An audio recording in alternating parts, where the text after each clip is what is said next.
They say imitation is the sincerest form of flattery. Well, it looks like that flattery has landed Warren Lotas in a little bit of hot water, as it seems we've come to the culmination of the Nike versus Warren Lotas lawsuit that's been ongoing for the past month. Welcome back. This is Brett here with Score the Shoes. What we're going to be doing today is examining the details of Warren Lotas versus Nike lawsuit, kind of what led to this mark, the history behind everything, and kind of what we've learned from everything overall. So for those of you unfamiliar, the whole Nike versus Warren Lotas lawsuit, Warren Lotas, 25-year-old designer from Los Angeles, been making waves in the streetwear design world. His name has been making headlines as of late from his controversial yet popular Warren Lotas version of the Nike Dunk shoes. So last November, Warren Lotas created the first version of his Nike Dunk, his take on the shoes, basically replicating the Jason Dunks that have been around for quite a long time from Nike. Used the same colorway, changed the swoosh logo to a Jason Voorhees logo, and created his own version of the Dunk.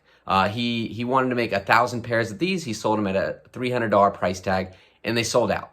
Fast forward this year, in August, he released two more versions. He released the Heineken version, otherwise known as the Toxic Green, and the Stushy version, otherwise known as the Freddy Broccolini, and where he released doubled the output, created a 2,000 pairs overall. The most recent collaboration Lotas was going with was the collaboration with streetwear legend Jeff Staple, where they were recreating the Nike Dunk Pigeon, which is one of, if not the most popular Nike Dunk of all time. They were set to release pre-orders here in October. No limit to the number of orders they were going with. Anyone who made the pre-order was going to get the shoe, $300 price tag, and definitely getting some hype around the shoe and sneaker world, as it seemed like Warren Lotas was going to continue to make these collaborations and extension of the Nike Dunk sneaker. This is when Nike finally said not so fast. So on October 14th, Nike finally filed a cease and desist to Warren, saying, hey, no more Nike Dunk collaborations. You're copying our shoes. We don't want any more of that. You need to stop production immediately. We step forward.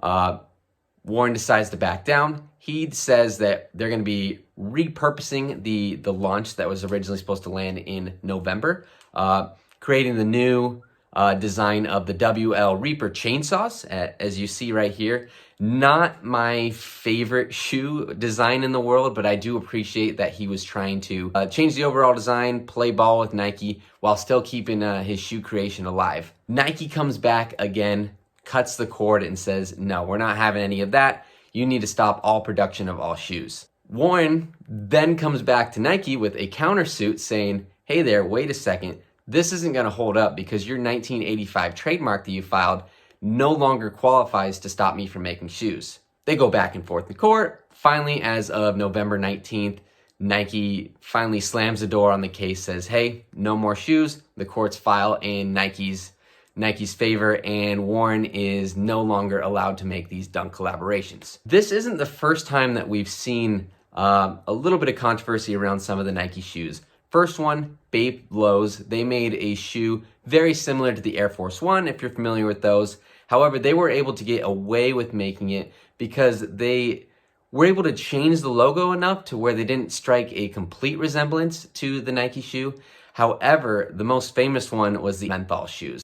Designer Ari Foreman created a shoe bearing a striking resemblance to the Nike logo in representing Newport cigarettes, where he flipped the Nike logo over and tried selling that shoe. Overall, Nike came after him. The parent company, Lorillard Cigarettes, came after him, so he was double sued by two different companies. $15,000 in court fees, lost $50,000 overall. The biggest L he ended up taking, he had to send all the shoes back to the cigarette company. He wasn't allowed to keep a pair for himself, and he wasn't even allowed to keep one of the original photos of the shoes. So big L for Ari right there. With this, I know that we're not going to get a new shoe from it, but still trying to get right from Warren Lotas. He actually came out offering a scratch and win prize to anyone who pre-ordered this last Pigeon collaboration, giving away t-shirts, hoodies, PlayStation 5s, $1,000 credit to his store. So he's really trying to do right by his fans who came out and supported him. Designer Jeff Staple actually came to his defense saying, I can see the perspective on both sides, but no one's buying a shoe surgeon or Warren Lotas shoe to trick their friends. It's a different thing. You don't go to Warren Lotas, add a $300 item to your cart, and be like, ah, he tricked me, man. I thought these were pigeons. Hopefully no one is getting confused between the Warren Lotas pigeons versus the original Nike Dunk pigeons, as the latest sale here on StockX came out to $18,000 for the last sale of Nike Dunk pigeons, with current asking prices up to $96,000, or the equivalent of 320 pairs of Warren Lotas's Jason Voorhees pigeon collaboration. At the end of the day, we get a quote from a Nike spokesperson saying, Nike is pleased with the preliminary injunction order issued. Nike filed this lawsuit to defend and protect intellectual property and clear up confusion in the marketplace between legitimate customizations and unlawful fakes. By protecting the sale of fake Nike Dunks, yesterday's order is an important step towards achieving that goal. Like, duh, Nike's going to be happy with the outcome. They won the lawsuit. Warren Lotas isn't able to sell his shoe anymore, so they came out the big giant shoe company winner. But leads me to my thoughts. Not really sure how I feel about that. I really like that Warren Lotas went out there. He was trying to make custom shoes. It sounded like a really cool thing. I'm really liking these collaborators and designers pushing to create new content. However, I think he got a little too aggressive, starting from 1,000 pairs for each run, 2,000 pairs, then going to an unlimited standpoint. And I think that's when Nike said, hey, time out. We can't have this anymore. So I see where Nike's coming from, because as you can see from the designs, they strike a almost identical representation of what Nike's been doing for years and years and years with the Nike Dunk. However, where do we draw the line as far as custom shoes? What is considered custom? What is considered a ripoff or a fake or an illegal trademark infringement? You look at designers like the Shoe Surgeon, who makes custom one-off, sometimes small productions of certain shoes. And are they going to end up coming after him at the end? Or what does that end up leaving the shoe and streetwear industry with this lawsuit? So what are your thoughts? What are your comments about this? Is Warren Lotas in the right? Is Nike right to sue them? Are they both in the wrong?